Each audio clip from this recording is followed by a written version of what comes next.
cơ mà qua chi đó lấy lúc kia nè cha em đã cha cái hư cái anh ấy cho ok là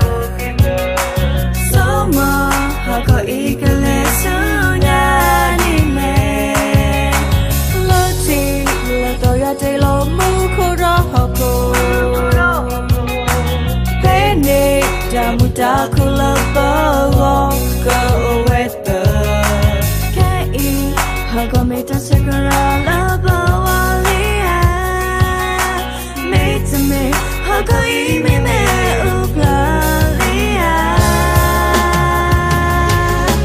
cho cơ trong cho kỹ nè mà sự cho bơ cha chú cơ ta và ở phố lên đi trở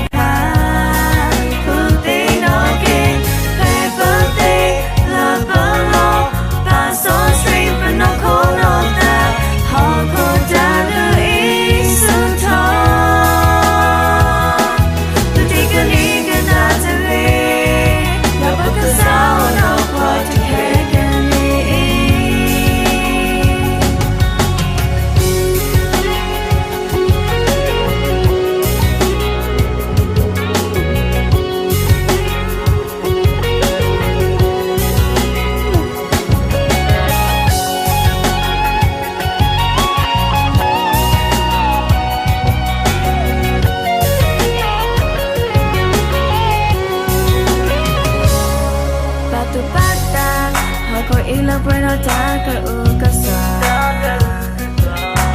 cái nhà lên nơi cơ mà qua chi nó lên nó kia nè cha em nó đã cái hư cái em mình cho ok lời số mồ họ có ý cái lệ sư nhà đi nè cho tớ cho kỹ nè mà sự cho bữa ta chứ cơ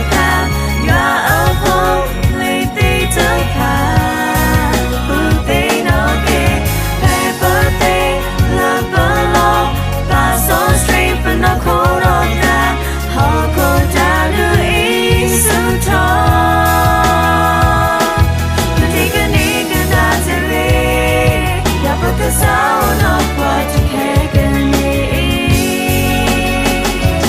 lệ thơ ghê tình ngày thứ ghê lệ thơ ghê bất ta na cho cái nè mà sự thọ và ta thương cơ pa ya ở phong li ti chấp pa birthday nó kia happy birthday love ta so street but nó khổ non na họ có ta đưa ý sự cho tôi đi cái đi cái đã thế về đâu có cái sao nó qua cho khe gần đi đâu có cái sao nó qua cho khe gần đi